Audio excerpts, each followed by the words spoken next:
हाँ बच्चों, जो द्वितीय क्वांटम संख्या है, द्विगंशी क्वांटम संख्या, उसको आप जरा देख रहे हैं यहां पे। तो अभी जैसा आपको मैंने कहानी में बताया, वो आपको मैंने बताया कि आप एक पर्टिकुलर फ्लोर पर उपस्थित जो वेटर था उससे जाकर मिले और आपने अपने दोस्त इलेक्ट्रॉन के बारे में उससे सूचना निकालने की कोशिश करी। लेकिन जो वेटर है, जो द्विगंशी क्वांटम संख्या है, उसने आपको बोला कि सर मैं आपको सिर्फ इतनी हेल्प कर सकता हूं कि इस पर्टिकुलर फ्लोर में, अर्थात शेल में, अर्थात कोश में कितने सब शेल हैं, उपकोश हैं, ये देखिए। तो यहां जो मुख्य बिंदु होंगे, की पॉइंट्स, ये देखिए वो ये होंगे। एजीमुथल क्वांटम नंबर, इसको हम स्मॉल एल से बताएंगे, है ना, जिसको हम द्विगंशी क्वांटम संख्या भी बोलते हैं। और इसको एंगुलर या कोणीय क्वांटम संख्या भी बोलते हैं, एंगुलर क्वांटम नंबर। बताता हूं मैं आपको क्यों। अब देखिए, सबसे पहला जो बिंदु है, जो द्विगंशी क्वांटम संख्या है, क्वांटम संख्या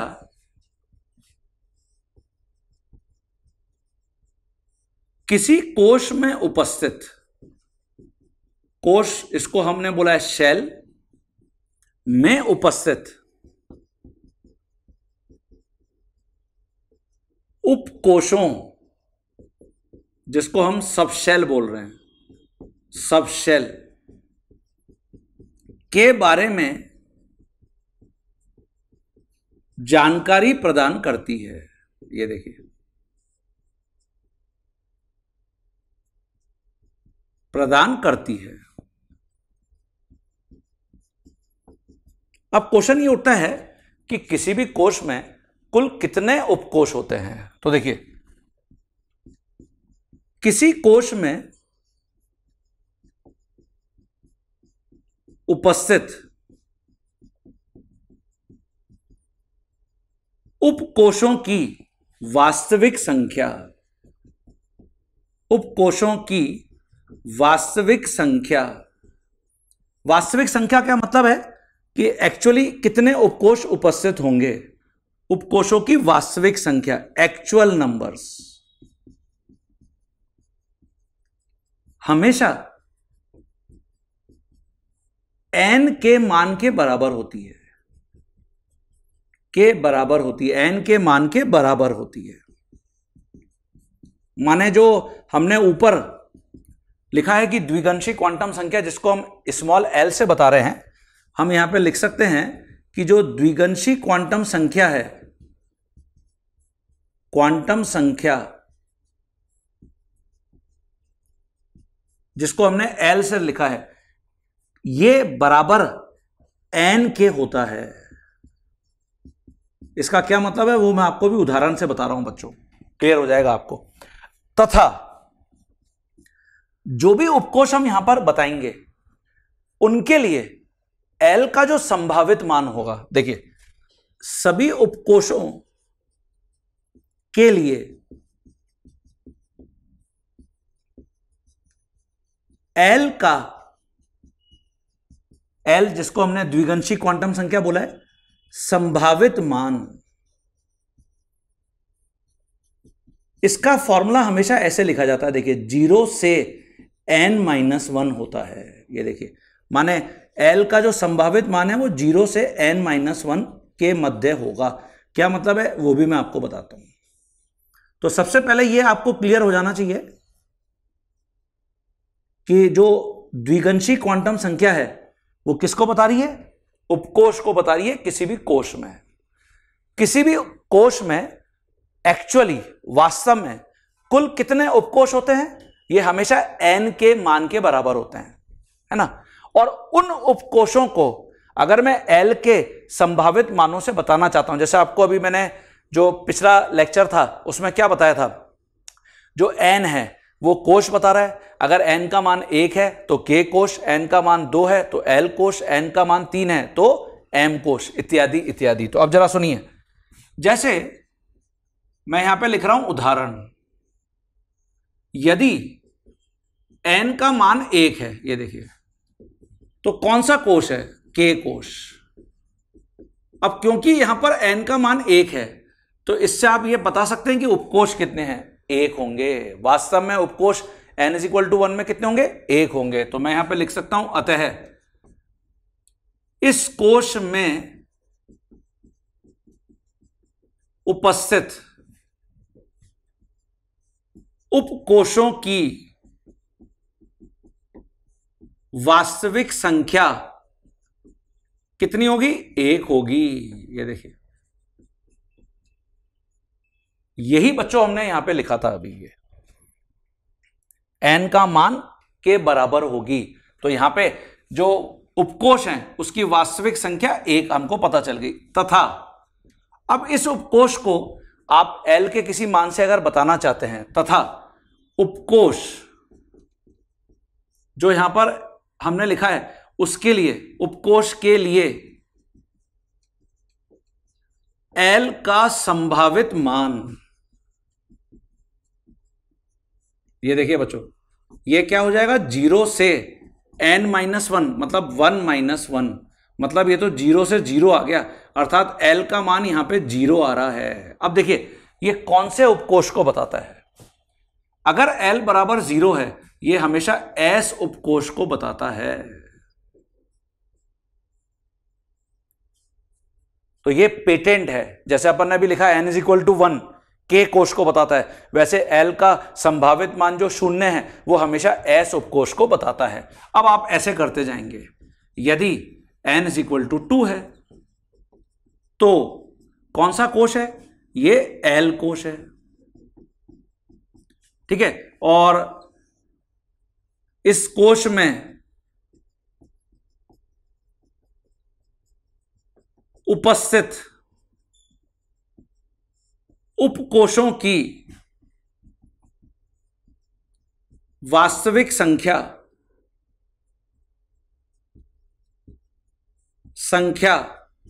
कितनी होगी बच्चों, आंसर है 2, क्योंकि n का मान 2 है, ठीक है। तथा उपकोष के लिए, ये जो उपकोष आपने यहां पे डिसाइड किया कि 2 होंगे, तो उपकोष के लिए l का संभावित मान, ये देखिए,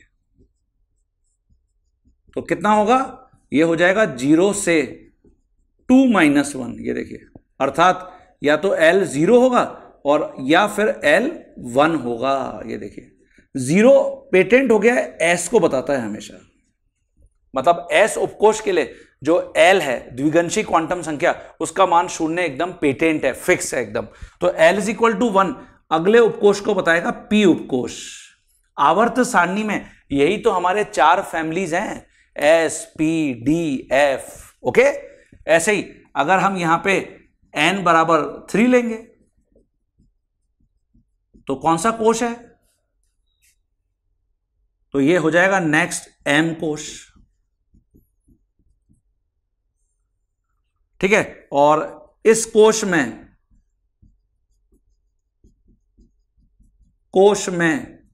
उपस्थित उपकोषों की वास्तविक संख्या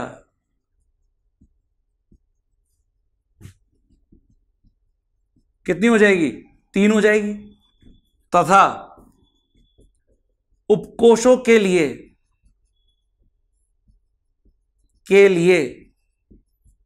जो l का संभावित मान है वो कितना हो जाएगा बच्चों, ये हो जाएगा 0 से 3-1, ये देखिए।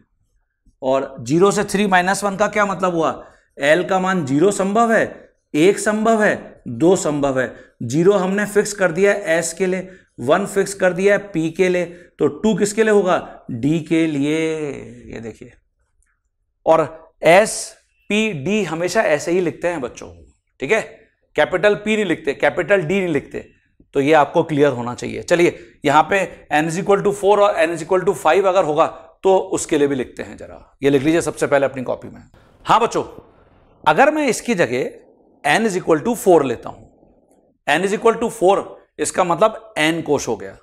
तो इस कोष में क्योंकि n का मान 4 है, तो अब आप खुद बहुत आसानी से गैस कर सकते हो कितने उपकोष होंगे। अर्थात 4 ही उपकोष होंगे। तो देखिए इस कोष में उपस्थित उपकोषों की वास्तविक संख्या 4 होगी। तो यही हमने सबसे पहले पॉइंट लिख लिया था कि किसी भी कोष में वास्तव में कुल कितने उपकोष होते हैं, हमेशा n के बराबर मान होता है। तो n = 1 में 1 उपकोष, n = 2 में 2 उपकोष, n = 3 में 3 उपकोष, तो n = 4 में 4 उपकोष। तो ये क्लियर हो गया। अब इनके लिए L का संभावित मान क्या होगा? उपकोषों के लिए L का संभावित मान ये हो जाएगा 0 से n-1, तो 0 से 4-1, 0 से 3 तक। तो देखिए L = 0, L = 1, L = 2, L = 3। तो 0 किसको बता रहा है? S, 1 P, 2 D। तो अब 3 के लिए उपकोष आएगा F। ये देखिए यही तो आवर्त सारणी है हमारी, S family, P family, D family, F family. ठीक है बच्चों। अगर n = 5 पर आते हैं, जो O कोष को बताता है, 0 नहीं है, ये O है, O कोष। तो इस कोष में उपस्थित उपकोषों की वास्तविक संख्या 5 होगी और उपकोषों के लिए L का संभावित मान 0 से 5-1 अर्थात 0 से 4 होगा। तो 0 तो S के लिए हो गया, 1 P के लिए हो गया, 2 D के लिए हो गया, 3 F के लिए हो गया। और देखिए ये संभावित उपकोष है बच्चों G। तो ऐसा भी एग्जाम में पूछा जा सकता है कि जो G उपकोष है वो n के किस मान से शुरू होगा। तो n के जब मान 5 होगा ये उपकोष, तब G की यहां पे कहानी शुरू होगी, जिसके लिए L का संभावित मान कितना है? 4 है। तो आज के बाद जब भी हम उपकोष की बात करते हैं तो S, P, D, F, G ये सारे उपकोष हैं और इनके लिए L के जो संभावित मान है वो S के लिए 0 है, ये फिक्स है, P के लिए 1 है, फिक्स है, D के लिए 2 है, फिक्स है, F के लिए 3 है, फिक्स है और G के लिए 4 है। ये देखिए बच्चों, तो जो वेटर आपको मिला उसने आपकी हेल्प करी। प्रत्येक कोष में कुल कितने उपकोष अर्थात प्रत्येक तल में कुल कितने कमरे संभावित हो सकते हैं। आपने वेटर से रिक्वेस्ट किया कि सर एक और हेल्प मेरी कर दीजिए कि हर कमरे में इलेक्ट्रॉन नाम के कितने व्यक्ति मिलने की संभावना है। अर्थात किसी उपकोष में, जैसे अपन ने कोष में पढ़ा कुल इलेक्ट्रॉनों की संख्या 2n² होती है, वैसे ही किसी उपकोष में कुल इलेक्ट्रॉनों की संख्या हम यहां पर एक फॉर्मूला लिख रहे हैं उससे बता सकते हैं। तो यह भी बहुत महत्वपूर्ण है। तो देखते हैं जरा। देखिए बच्चों, यहां पे मैं लिख रहा हूं नोट में, किसी कोष में उपस्थित जो उपकोष है, में उपस्थित उपकोष जिसको हमने सबशेल बोला है,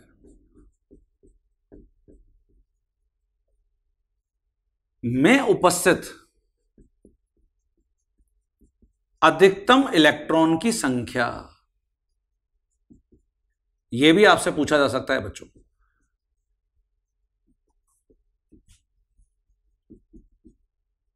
तो अगर आपको किसी उपकोष में अधिकतम इलेक्ट्रॉन की संख्या बतानी है तो आप हमेशा इस सूत्र का उपयोग करना, 2 × 2l+1। ये देखिए, यह फॉर्मूला आपको किसी भी उपकोष में अधिकतम इलेक्ट्रॉन की संख्या बताएगा। जैसे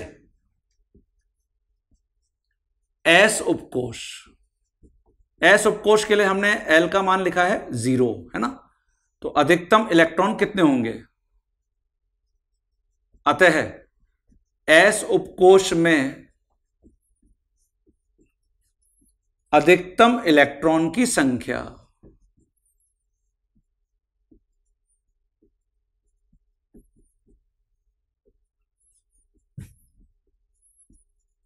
कितनी हो जाएगी? 2 × 2 × 0+1। ये देखिए, L का मान 0 रख दिया आपने, तो इससे आपको रिजल्ट मिल जाएगा 2। ये देखिए, तो S में हमेशा 2 इलेक्ट्रॉन आ सकते हैं, S2 लिखते हैं बच्चों।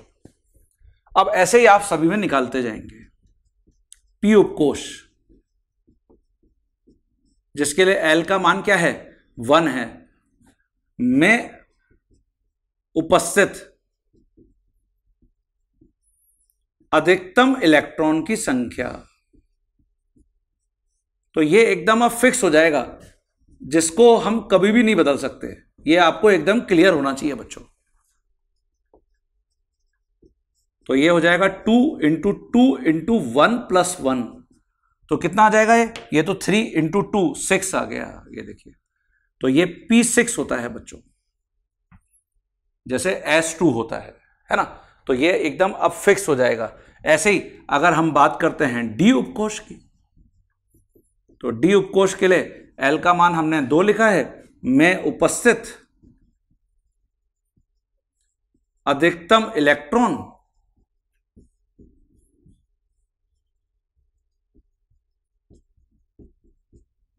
की संख्या, ये देखिए कितनी हो जाएगी, 2 इंटू 2 इंटू 2 प्लस 1, तो ये बच्चों 5 इंटू 2 10 आ जाएगा। ये देखिए, तो D10 होता है। ऐसे ही अगर इसकी जगह हम बात करते हैं F उपकोष, तो L का मान 3 है, में उपस्थित अधिकतम इलेक्ट्रॉन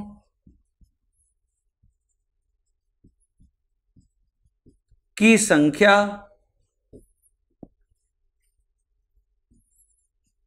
तो ये आपका 2 इंटू 2 इंटू 3 प्लस 1, मतलब ये 7 इंटू 2 तो 14 हो जाएगा। तो F 14 होता है बच्चों। और ऐसे ही अगर हम इसकी जगह बात करते हैं G की, तो G उपकोष जो फ्यूचरिस्टिक है, भविष्य में कभी होगा। अभी तो आवर्त सारणी में ये 3 ही है, मतलब 4 ही हैं, S P D F, ठीक है ना, 4 ही फैमिलीज हैं हमारे पास। तो G उपकोष अर्थात L का मान 4 में उपस्थित अधिकतम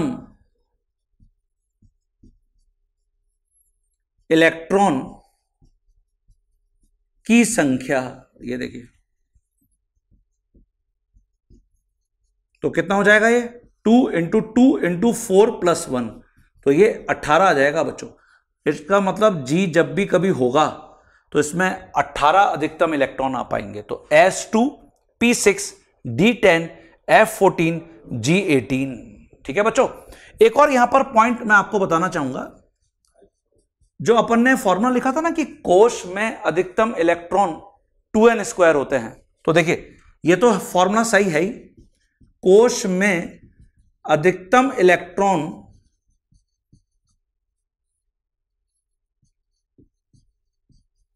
की संख्या, ये हमारे पास फॉर्मूला 2n² हमने पढ़ा है। आज के बाद हम इसको ऐसे भी याद रख सकते हैं बच्चों, 2n² की जगह ये सम्मिशन का साइन है, जो हम जनरली मैथमेटिक्स या गणित में यूज करते हैं। ये L इज इक्वल टू 0 से L is equal to n-1 और 2 इंटू 2L प्लस 1। ये देखिए क्या मतलब हुआ इसका, समझ में आया आपको? मैं बताता हूं आपको, देखिए करके। तो हम अगर किसी कोश में अधिकतम इलेक्ट्रॉन लिख रहे हैं, तो अभी अपन पढ़ के आए हैं कि कोश में क्या होता है, उपकोष। पहले कोश में एक उपकोष, दूसरे कोश में 2 उपकोष। तो हमने यहां पे सम्मिशन का साइन यूज कर लिया है, और जितने उसमें उपकोष होंगे, सभी उपकोषों में जो कुल इलेक्ट्रॉन है, सबका जब हम योग कर देंगे, जो सम्मिशन का साइन है ये योग को बताता है, योग, एडिशन, सम्मिशन का साइन है ना। तो सभी उपकोषों में उपस्थित कुल इलेक्ट्रॉनों का जब हम योग कर देंगे, तो ऑब्वियसली उस कोश में कुल कितने इलेक्ट्रॉन है वही तो मिल जाएगा। सही बोल रहा हूं ना? तो देखिए मैं आपको उदाहरण यहां पे करके बताता हूं। अब मैं एक पॉइंट यहां पर और हाईलाइट करूंगा कि द्विगंशी क्वांटम संख्या को हमने कोणीय क्वांटम संख्या क्यों बोला। तो पहले तो ये लिख लीजिए सभी। देखिए बच्चों, जैसे मान लेता हूं, माना हमारे पास m कोश है, m कोश अर्थात KLM, तो n का मान 3 है, ठीक है। अब m कोश में कुल कितने इलेक्ट्रॉन है, तो m कोश में अधिकतम इलेक्ट्रॉन की संख्या कितनी लिखोगे? हां, आप सीधे 2n² फॉर्मूला लगा दोगे, 2n², तो 2 इंटू 3 का स्क्वायर अर्थात 18 आ जाएगा, ठीक है। अब ऑल्टरनेटिवली ऑल्टरनेटिवली आप क्या कर सकते हो, जो हमने दूसरा फॉर्मूला लिखा है कोश में अधिकतम इलेक्ट्रॉन की संख्या के लिए, तो m कोश में कुल 3 उपकोश हैं, ठीक है। और ये कौन कौन से होंगे, ऑब्वियसली L का मान यहां पे 0 से 2 होगा। क्यों होगा, क्योंकि अभी अपन ने पढ़ा कि यहां पे n का मान 3 है और L का मान अगर 0 से 2 है तो L 0 है, L 1 है, L 2 है, S है, P है, D है। S में 2 इलेक्ट्रॉन, P में 6 इलेक्ट्रॉन, D में 10 इलेक्ट्रॉन। यही तो बताया आपको मैंने अभी यहां पे, है ना। तो अब आप इन सबको जोड़ दीजिए। अतः m कोश में उपस्थित कुल इलेक्ट्रॉन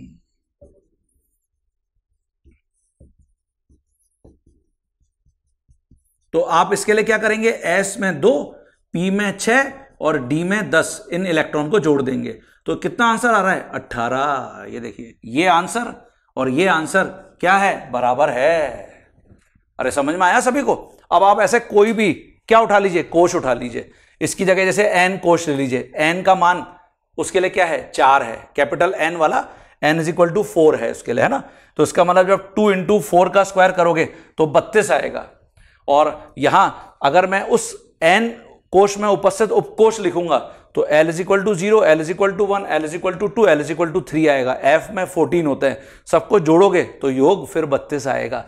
इसलिए हमने ये फॉर्मूला लिखा है। तो आपको अगर आज के बाद कभी ऐसे पूछ लिया जाए एग्जाम में कि किसी कोश में उपस्थित अधिकतम इलेक्ट्रॉन की संख्या इनमें से किस किस फॉर्मूला द्वारा बताई जा सकती है, तो आप इन सबको लिख के आएंगे।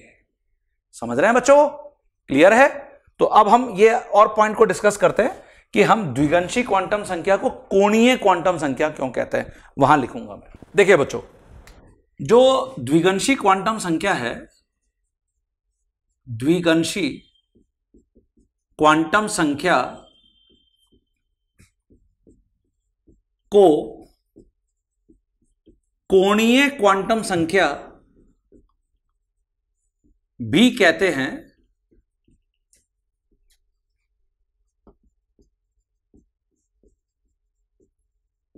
क्योंकि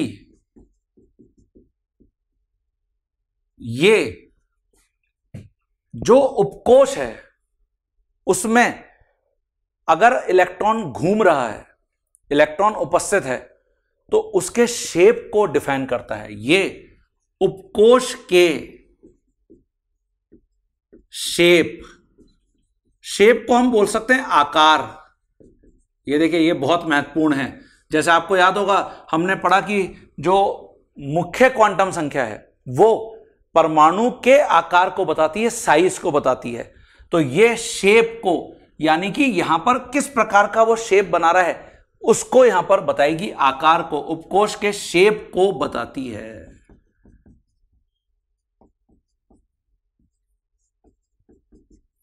ठीक है। और ये जो शेप है इसका मतलब क्या है, इसको बेटर होगा हम संरचना बोल दें, आकार ना बोल के। आकार तो साइज हो जाएगा, शेप को हम संरचना बोल देते हैं। कैसा दिखता होगा ये, है ना। तो शेप का तात्पर्य नाभिक के चारों ओर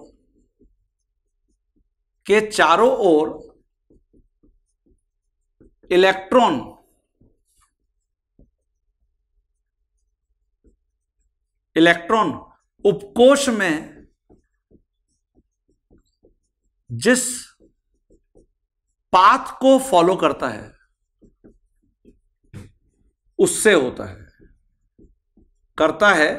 उससे होता है। जैसे आपने कभी देखा होगा 26 जनवरी या 15 अगस्त के ऊपर जनरली जो इंडियन प्लेन्स होते हैं वो कलरफुल फ्लावर छोड़ते हुए चलते हैं। जनरली जो हमारे भारत देश का राष्ट्रीय ध्वज है, तिरंगा झंडा, उसके जो कलर्स होते हैं उस प्रकार के फूलों को छोड़ते हुए चलते हैं। तो आकाश में कुछ अलग अलग प्रकार की आकृति टाइप की नहीं बन जाती है ना। तो आकृति को हम यहां पर संरचना भी बोल सकते हैं, आकृति भी बोल सकते हैं। आकृति कर लेते हैं इसको, ठीक है ना। आकृति, शेप मतलब आकृति बन जाती है ना। तो वही आकृति जब इलेक्ट्रॉन किसी उपकोष में घूमता है तो वहां पर भी दिखती है, और इसलिए उसको बोला गया शेप, जिसको हम कोणीय क्वांटम संख्या या द्विगंशी क्वांटम संख्या से बताते हैं बच्चों। ये देखिए, तो इसलिए द्विगंशी क्वांटम संख्या का नाम क्या पड़ गया? कोणीय क्वांटम संख्या। तो देखिए ये बताते कैसे हैं, देखिए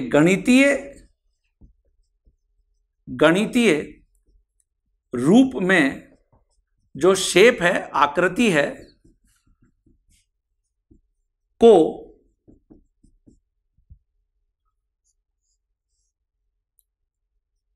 कक्षीय कोणीय संवेग, कक्षीय कोणीय संवेग, जिसको हम बोलते हैं ऑर्बिटल एंगुलर मोमेंटम,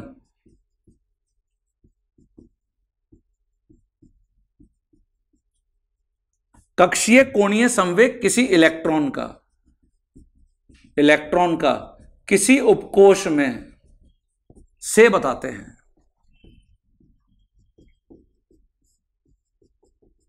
तो ये कितना होता है? ये देखिए इतना होता है √L × L+1 H/2π। आप सोच रहे होंगे कि सर इतने सारे फॉर्मूला ये हमको हमेशा याद रखने पड़ते हैं क्या? हाँ बच्चों, कुछ तो याद रखना पड़ेगा यार, ऐसे थोड़ी काम चलेगा, ऐसे थोड़ी हम आगे डॉक्टर इंजीनियर बन जाते हैं, मेहनत तो करनी पड़ती है, समझ रहे हैं आप सभी। तो ये फॉर्मूला आपको याद रखना पड़ेगा। और यहां L क्या है? आंसर है द्विगंशी क्वांटम संख्या। इसके आधार पर जो अलग अलग उपकोष हैं उनकी आकृति को बताया गया है, शेप को बताया गया है। जैसे मैं आपको बताता हूं उदाहरणतः S उपकोष, जिसके लिए हमने क्या लिखा है? L का मान 0 लिखा है, 0 लिखा है। तो देखिए मैं यहां पे लिख सकता हूं कि यदि इलेक्ट्रॉन S उपकोष में उपस्थित है तो वो कौन सी आकृति बनाएगा, है ना? उपस्थित है तो इलेक्ट्रॉन का कक्षीय कोणीय संवेग, जो कक्षीय कोणीय संवेग होगा बच्चों, वो ये हो जाएगा √L का मान 0 है तो 0 × 0+1 H/2π। तो ये तो वैल्यू ही 0 आ जाएगी। ये जो 0 वैल्यू है ना, ये तो मैथमेटिकली वैल्यू है, और इस मैथमेटिकल वैल्यू के आधार पर यह निर्णय लिया गया है कि S की आकृति हमेशा गोलाकार होती है। ये देखिए,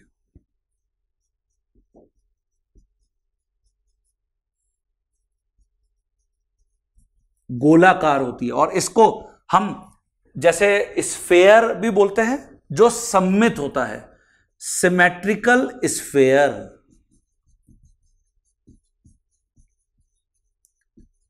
अथवा सममित गोला बोल सकते हो आप इसको। Sphere, spherically symmetrical. सममित का मतलब क्या है? सब तरफ से एक जैसा दिखेगा। ये देखिए, ये अगर मैं मान लूं नाभिक है तो ये देखिए ये ऐसा दिखेगा, ये गोलाकार, ये। और ये बिल्कुल जब माइक्रोस्कोप से देखते हैं तो ये बिल्कुल ऐसा दिखता है कि जैसे एक इलेक्ट्रॉन क्लाउड है, इलेक्ट्रॉन का बादल है, जो इस प्रकार का शेप बना रहा है। और ये जो लाइन है ना, ये लाइन इलेक्ट्रॉन के पाथ को बताती है, इलेक्ट्रॉन के पाथ को बताती है नाभिक के चारों ओर।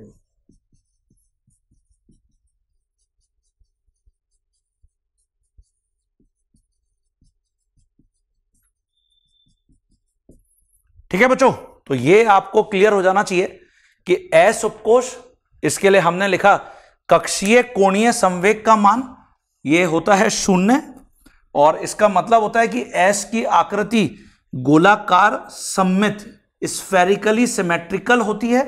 सममित का मतलब होता है कि ये गोला, ये जो वलय है, ये हमको हर जगह से एक जैसा दिखता है। तो ये कॉन्सेप्ट है यहां पर। ठीक है बच्चों, तो चलिए इसकी जगह P, D और F कैसे दिखते हैं वो भी मैं यहां पे लिख देता हूं। बच्चों P उपकोष कैसा दिखता होगा, ये देखिए जो P उपकोष है इसके लिए अभी हम पढ़ के आए हैं L का मान 1 है। तो यदि इलेक्ट्रॉन P उपकोष में उपस्थित है तो फिर वो किस प्रकार का एक बादल टाइप का, क्लाउड टाइप का बनाता होगा, किस प्रकार की आकृति बनाता होगा। तो देखिए मैथमेटिकली, गणितीय रूप में अगर इलेक्ट्रॉन P उपकोष में है तो इलेक्ट्रॉन का जो कक्षीय कोणीय संवेग है, ऑर्बिटल एंगुलर मोमेंटम, वो फॉर्मूला भी हमने लिखा √L × L + 1 h/2π। तो √1 × 1 + 1 h/2π, तो √2 h/2π आ जाएगा। तो मैथमेटिकली तो हम ऐसे बताते हैं। और अगर आपको आकृति ड्रॉ करनी है तो देखिए P हमेशा ऐसे ड्रॉ होता है, डंबल एक्सरसाइज करने के लिए जो हम उपयोग में लाते हैं, आपने देखे होंगे तो कुछ इसी प्रकार की आकृति होती है। इनको लोब बोलते हैं डंबल के। ये एक लोब है, ये दूसरा लोब है, ये देखिए। और अगर इलेक्ट्रॉन ऐसे घूम रहा है ये डंबल में, ये बीच में नाभिक को बताया है मैंने। इसका मतलब लेकिन ये नहीं है कि इलेक्ट्रॉन यहां से घूमेगा और नाभिक में गिर जाएगा, फिर घूमेगा फिर नाभिक में गिर जाएगा। भाई अगर बोर्ड पे बताना है तो नाभिक को ऐसे बताना पड़ेगा ना, क्यों? सही बोल रहा हूं ना? तो नाभिक के चारों ओर ये डंबल आकृति है। और ये लाइन, जैसा भी हमने वहां एस में बताया, लाइन इलेक्ट्रॉन के P उपकोष में पाथ को बता रही है कि किस प्रकार के पाथ को इलेक्ट्रॉन P उपकोष में फॉलो करता है। तो डंबल वाले पाथ को फॉलो करता है। और P उपकोष क्योंकि डंबल है, यह हमेशा असममित होता है। असममित मतलब अनसिमेट्रिकल, और दिशा युक्त होता है। दिशा युक्त मतलब एक दिशा को बताता है, डायरेक्शन को बताता है। जैसे ये फिंगर, ये अभी ऐसे दिशा को बता रही है, ये फिंगर अभी ऐसे दिशा को बता रही है। जबकि अगर आप इसकी जगह सममित गोला ले लेंगे, ये देखिए जो हमने अभी एस की बात करी, तो ये दिशाहीन होता है, ये दिशाहीन। तो ये वहां पे आप अपने नोट्स में भी लिख लेना, नॉन डायरेक्शनल, क्योंकि सममित है, किसी भी दिशा को नहीं बताता ये। ठीक है बच्चों, समझ में आ गया सभी को? तो आपसे अगर कक्षीय कोणीय संवेग पूछा जाता है किसी भी उपकोष के लिए जहां पर इलेक्ट्रॉन उपस्थित है, आप आसानी से निकाल सकते हो। और आपको शेप पता चलते जा रहे हैं कि S कैसा होता है, P कैसा होता है। अब हम D और F को भी वहां लिखते हैं। देखिए बच्चों, तो यहां जैसे अगर हम D उपकोष की बात कर रहे हैं तो D उपकोष, इसका मतलब है L का मान 2 है। और अभी हम पढ़ के आए हैं, अगर L का मान 2 है तो इलेक्ट्रॉन यदि D उपकोष में उपस्थित है तो जो इलेक्ट्रॉन का कक्षीय कोणीय संवेग होगा, orbital angular momentum, √L × L + 1 h/2π। तो 2 × 2 + 1 h/2π, तो 3 × 2 मतलब √6 हो गया। √6 को आप फर्दर सॉल्व कर सकते हो, h/2π इतना मान आ गया। तो इससे बताया यह गया है कि D उपकोष डबल डंबल होता है।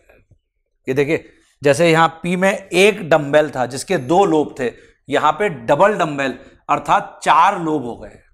और क्योंकि ये नाभिक के चारों ओर उपस्थित हैं, ये भी असममित है और दिशा युक्त होता है, डायरेक्शनल है। ये एस को छोड़ के बाकी सारे उपकोष डायरेक्शनल होंगे। अब जैसे जैसे हम आगे बढ़ रहे हैं, जो डंबल हैं उनकी संख्या बढ़ती जाएगी उपकोष में, और इससे उपकोष का जो शेप है हाईली कॉम्प्लेक्स हो जाएगा, संकुल टाइप का हो जाएगा। ये देखिए F उपकोष, L का मान अभी हम लिख कर आए हैं 3 है। तो इलेक्ट्रॉन यदि F उपकोष में है तो इलेक्ट्रॉन का कक्षीय कोणीय संवेग ये हो जाएगा √3 × 3 + 1 h/2π। तो 4 × 3 मतलब √12 h/2π। तो बच्चों ये डायरेक्ट वैल्यू आपसे पूछी जा सकती है, तो फॉर्मूला आपको पता होना चाहिए ऑर्बिटल एंगुलर मोमेंटम का। अच्छा, जब हम बोहर का परमाणु मॉडल पढ़ रहे थे, हमने वहां पर भी पढ़ा था क्या, इलेक्ट्रॉन का एंगुलर मोमेंटम। एंगुलर मोमेंटम मतलब कोणीय संवेग, उसके लिए हमने लिखा था mvr = nh/2π। यह है कक्षक कोणीय संवेग। तो दोनों में अंतर है, वो है इलेक्ट्रॉन का कोणीय संवेग mvr, और यह है इलेक्ट्रॉन का कक्षक कोणीय संवेग किसी भी उपकोष में। तो फॉर्मूला √L × L + 1 h/2π है। ठीक है, याद रहेगा ना सभी बच्चों को? ओके, तो यहां F उपकोष देखिए ट्रिपल डंबल होता है, असममित है, दिशा युक्त है।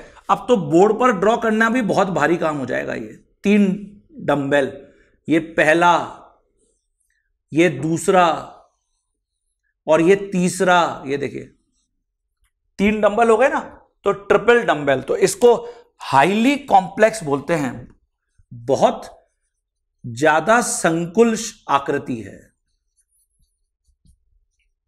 संकुल आकृति। तो बच्चों हमने यहां पे जो द्वितीय क्वांटम संख्या है, द्विगंशी क्वांटम संख्या, सेकेंड क्वांटम नंबर, द्विगंशी क्वांटम संख्या, जिसको हमने कोणीय क्वांटम संख्या क्यों कहते हैं वो समझ लिया।